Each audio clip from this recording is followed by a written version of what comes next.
This is Cutting Down the Nets, Wednesday, February 15th. It's been a while since we did a video. So today, not only are we going to go through the games and what recent efficiencies like, but also show you where I found that information.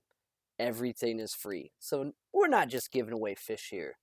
We want to teach you how to fish and find the information yourself. For the year, 52%. Seems bad. Used to be 55.5% last year, but let me give you a little peek into how I track. I recommend you do this yourselves. I do this for DFS. Good record keepers are usually profitable. So 52% for the year, 290 and 268. That's all games. When the game finishes within a possession of the spread, so plus or minus 3. If the spread was 4 and the game ended at 7 or 1, win or lose, that I grade as a toss-up, one shot away, basically. In those games, I am 53 and 90, which I assure you is bad. But when you're talking toss-ups, that's just a lot of end-game variance. I'm not making excuses, not trying to inflate a record. I'm just trying to be real here about how this has gone. In games where the final outcome is outside of one possession, I am 57%. So basically, if the game is not in doubt, right or wrong, performing very well. If it comes down to one possession, the run bad is real. So if I could just split the toss-ups, I'd be right where I was last year. So from a process standpoint, I'm fine with where I'm at. It certainly has been frustrating from a financial standpoint. But I recommend you do stuff like this as well. So overall, I've bet 558 games. About 70% are either winners of more than a possession or a straight-up toss-up. So, sign me up for that.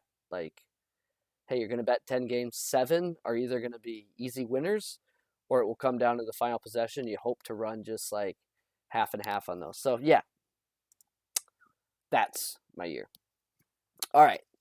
This document is in the description of this video. This document is posted daily on Twitter when it's live.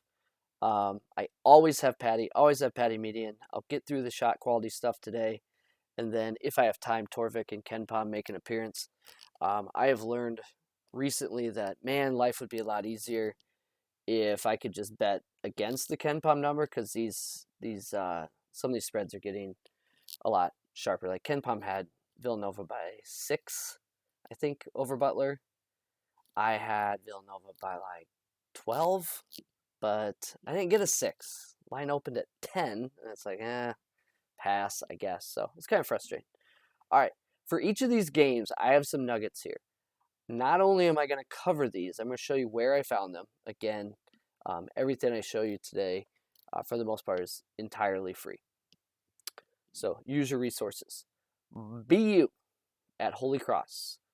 Paddy and Paddy median around -5, but the line is BU -3. Here I note that shot quality year to date has BU by 4 and shot quality recent has BU by like a half point. Where would I get that information? Well, glad you asked. Every day, shot quality updates their team stats, team standings. You can just export to CSV. That's what I do every day. I have a little folder where they all go, and this is how I use them. I make just a little VLOOKUP here to find the year-to-dates. So this is from this morning. We'll see Purdue, UCLA, UConn, all that sort of stuff. So I would consider this the February 14th edition of shot quality. However, since I keep them every day, I can look up what was it on January 13th? What was it on January 20 or on December 28th? I then can kind of match those values up. And let's look at BU and Holy Cross. I'm just filtering by them right now, but I have every team there. Okay. Current year-to-date, BU 0.97 shot quality offense and a 1.02 shot quality defense. Holy Cross, 0.9 shot quality offense, 1.06 shot quality defense. These teams are bad, okay? However, on December 28th and on January 3rd, shot quality had BU as a 1.0 adjusted efficiency. So for them to go in 1 month from 1 to 0.97, this is what they'd have to do to drop themselves that far, given the amount of games played and things like that. So that's where I get my recent number. It's kind of some bastardized math, but it's fine. It works. Blow that up a little bit so you guys can see. Now, Holy Cross has stayed consistent. They've been a 0.9 all year. And then they were 1.08 on December 28th and 1.07 and currently 1.06. So to have your profile for the year drop that much, you've got to be in the 1.04s for recent. So using just VLOOKUPs, finding those datas and using my formulas and adding home court, this is the year-long number, and then these are the recent ones. So I kind of, mash those up into a 0.5 for BU. So when you see me cite that information, it's all free from Shot Quality. I'm just really getting creative on how I pull it, use it. And I ran into a lot of situations last year where it's like, hey, I'm comparing a recent Paddy number and I'm looking at a year's worth of shot quality data. How could I get that to be recent? So that's kind of where that is. There is an offensive rebound advantage for BU, but my recent SQ has it close to a pick'em, so getting at least a possession there with recent Paddy data is a thumbs up for me. Next game, Richmond, LaSalle. I note that the Richmond three-point defense has been a bit unlucky, so I don't know if there's as much value here as Paddy is showing. Where would I find that? Glad you asked. I'm on Bart Torvik. I'm on the Richmond page. I scroll down to their results. I'm looking at greens and reds. Richmond's defense was very good early in the year, and now it's not so good. Really what happened is these greens of teams not making threes against them became reds. The truth is probably in the middle, but this 122, 122.6, 126 is hurting their profile. So that when I say it's like dragging them down, that's what I mean. And that means the Paddy number that I have, that is LaSalle minus 6 to 7. It's probably more like LaSalle minus 2 to 3. So I still think there's some value there, but not as much as we're seeing there. Drake and UNI.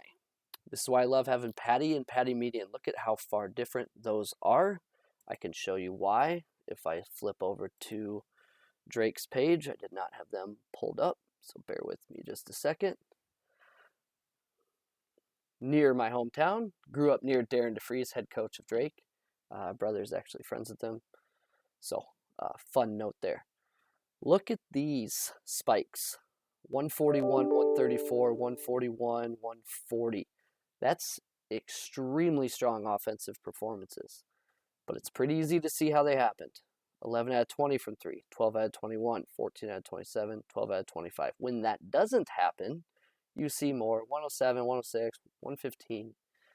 So that's where the median comes in. Still giving credit for those, but finding the midpoint instead of factoring them into the averages. So what that does to Drake is the Paddy offensive efficiency for Drake is 116. The median is 110. And I think this line of 5 is very fair, given that the median's at 3.7. So that's gray for me, meaning I'm not going to bet it. All right, Arkansas, Texas A&M. Time to redeem my Skolansky Bucks. Here, played them in their first meeting.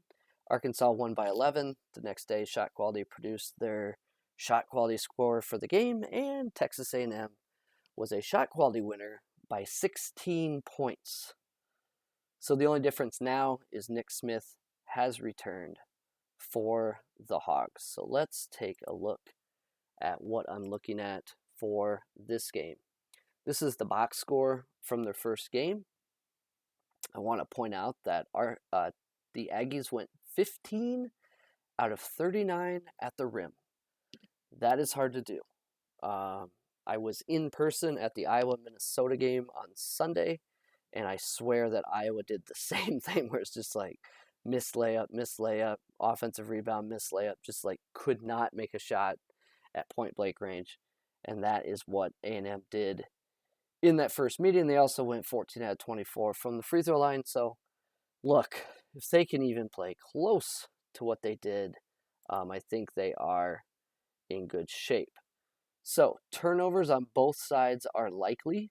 A&M protects the ball a little better than Arkansas does. But Texas A&M 8th in offensive rebound. That's where those extra opportunities come from. I think in the first meeting they shot 20 more shots than Arkansas.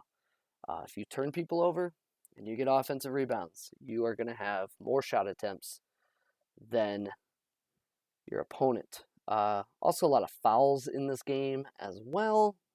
So where it really comes down to, for me, is another free website. This is Haslametrics. I've already got the game pulled up.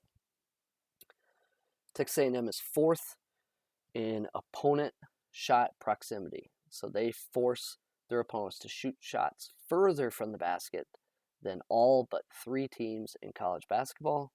And when you look at the three-point percentages and the mid-range percentages for the Arkansas offense, it's not good. They make it inside, where they're good at getting inside. But again, Texas A&M rather, is elite at forcing you to shoot from the perimeter. So I'll be on the Aggies yet again. Gulf Coast and Stetson. I noticed that this is a low possession game, but a lot of threes, making it a high variance game. Where would I get that information? Again, I go to Bart Torvik. I look at the upcoming games, and I click on their kind of preview here. I'm looking at three-pointers. 44.5% of Stetson shots are from 3. 44.2% of Gulf Coast shots are from 3. Both from a defensive standpoint, also funneled to the three-point line. So while this game does not have much pace to it, I do expect it to be high variance with lots of three-pointers. Moving on to the next game, Long Beach State, UC Riverside. Beach is the fastest team in terms of pace in college basketball. They have the 140th adjusted offense, despite shooting 29% from three-point on the year. Let's look at transition rates. Another free website for you, Hoop Math. Hoop Math has offense, defense. It's kind of cool. Like, I'll just show you. It's fine. We got time. Three-point field goal, what percent of shots are threes? But the main thing I like about this, like what percent of their shots are at the rim, that type of stuff. They have a category for transition offense. So I mentioned that Beach was the fastest team in college basketball. I can sort by percent of initial field goals in transition. 41.7% of their shots are in transition. So not only do they play at a fast pace, but obviously are taking shots in transition. So when we are handicapping a team like that, I want to see how their opponent does on transition defense. So we'll look for Riverside here.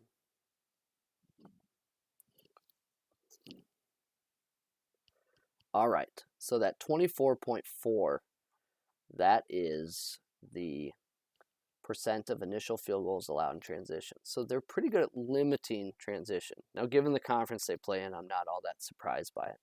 The other thing I want to look at is what is their effective field goal defense in transition. Riverside, 55%.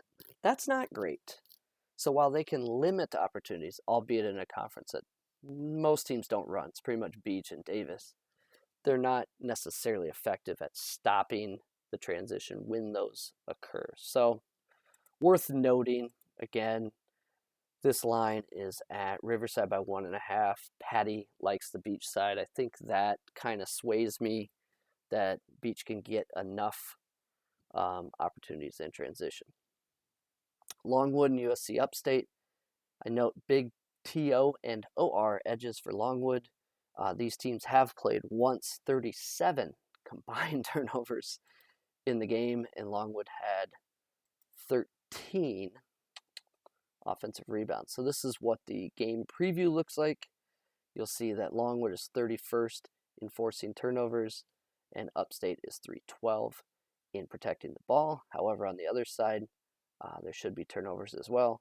This one's kind of scary. 32.3% offensive rebound rate for Longwood, and bottom 20 in all of college basketball defensive rebound rate for Upstate. So some concerns there for sure. Not sure where I'll go with that.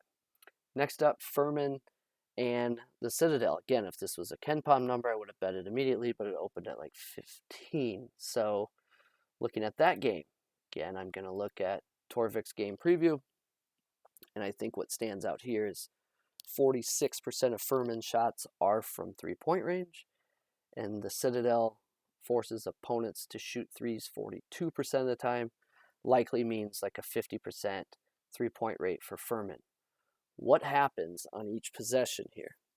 Number one, Furman likely will get a shot off.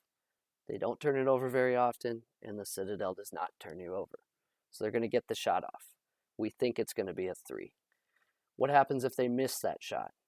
Well, they get a rebound 30% of the time, and the Citadel is not a good defensive rebounding team. So they'll likely get another three off. So when you're shooting 35% from three and you're just going to like accumulate more and more of these opportunities, I'm okay covering a pretty big number there in that case. On the flip side, the Citadel also shoots a fair amount of threes, but they do not get offensive rebounds. They do turn the ball over more. Good defensive rebounding team, Furman. So what you're seeing is accumulating a high volume of shots, most from three for Furman, and the Citadel being limited in the amount of shots they take. Still some variance to the game. It's a big number, but I think that's kind of interesting. Cincinnati, East Carolina, do I have any information on those? I'll mainly focus on East Carolina here. So if I go to the East Carolina team page, you can see that they're not playing well lately. That's why Paddy is highlighting this as a play. Their highest usage player, 25.9%, 35% assist ratio, 2.1 steals per game, 33% from deep. Javon Small, their best player. He has, if we look at this,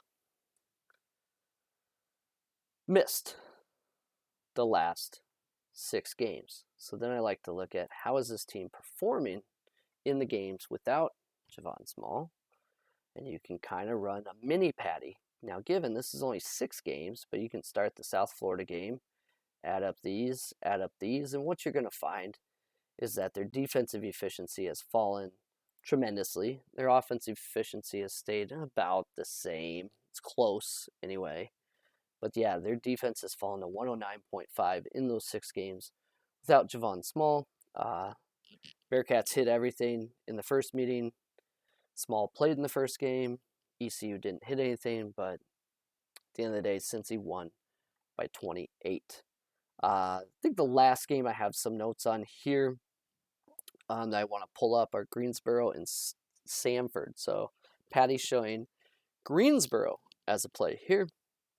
They had a stretch where they went 19 out of 90 from 3, and they're still showing as a Paddy play. So I think that's kind of interesting. Let's look at what that looks like. So this is the Greensboro profile. Now, given they're showing as a Paddy play, but look at this stretch here. So that's right in the middle of my Paddy data points, and they didn't hit anything, and they're still showing as a play. Now, a little bit of lucky 3-point defense there, but that's interesting to me. I like to see that because they could be owed a little 3-point regression in their favor, and they're already showing as a play, so that is a good sign. So some of the remaining games here, I don't know where I'll end up. I'll kind of talk through that in a minute. Paddy has Mississippi State by 2 possessions. Over Kentucky, I'm looking for someone smarter than me to tell me how much PNR Mississippi State runs, because I have no idea. I know their offense sucks. They have a good defense. But Kentucky's been absolutely cooked in pick and roll, somehow turning the player of the year into a liability that, Cal can't solve. He's going to try some other different lineup configurations in this coming game. UT Arlington, Sam Houston State. Normally this would be like an autoplay for me. Shot quality around 7, Paddy 9 to 10. Again, KenPom 15 had to deal with a 12.5. Arlington fired their coach with 7 games left. That's interesting timing. They did lose by 12 at home 10 days ago. Yeah, I don't know. I mean, I'm 100% in at 15 at 12.5. Gets a little tighter. Some of these gray games are just where the line's right between Paddy and Paddy median, so I'm not even really considering them. Like Alabama, Tennessee, Paddy's by 1, medians Tennessee by like 3. So yeah, it's just kind of like, yeah, there's not much there. I think that's a fair line for home game for Tennessee. Some of these other ones, Fresno, when they're not making threes, can like crater, like 95, 96 offensive efficiency. High Point Presbyterian, I want to see that come down a little bit. I mean, both these teams suck pretty bad, but Presbyterian definitely has an edge on the extras, but I do note that Paddy median is not there, but I think they could get maybe an extra 10 shots here. So I'm interested. See some more orange here, but now we're getting at less than a point. So let's move on to what I'm looking at now, how I handle this. Again, this spreadsheet's live. You can pull a copy offline, update it yourself, do your own data manipulation. But essentially what I do is I target games I am interested in. The yellow games you saw are ones that I'm kind of on offense on. I want to bet those games, and I'm actively trying to find the best line to bet those games. Key indicator for me is Circa releases their lines typically around 10 p.m. Central Time, 10:30 Central Time, somewhere around there. So if I have Holy Cross that I want to bet at +3 and Circa opens Holy Cross +1.5, that is an immediate bet for me at the book that has 3. Same as like Texas A&M. If I can get a 2.5 or a 3 and Circa opens at a 4, that's where I like to go. So the orange, I'm just more on defense. I'm reacting to what's out there. Like, I don't love Stetson -2.5, but if Circa opened at 3.5, I'd be like, okay, there's value on Stetson. So this helps me flag what I'm interested in, and then I kind of use the market and smart people. So who I consider smart: John Fendler, Eli Hershkovich, Jordan Majeski, Matt Marquardt. That's about it for me. So if I see that they're on a game that I was on the fence on, that's like a trigger for me. Like, okay, let's bet it. Good affirmation there. So not only is this available every day, but I think it's helpful for you to see where that information comes from. You can find it yourself and start looking at these type of things when deciding who you want to bet. So the home stretch here. In 2 weeks, we will eliminate a team because conference tourneys will start the last day of February, and we will actually have a team like out of contention by the end of the day on Tuesday, February 28th. So this home stretch, I'll likely do a lot of videos. Don't know if it'll be daily, but I'll do my best, and look forward to seeing you all as we roll into March Madness. This is Cutting Down the Nets.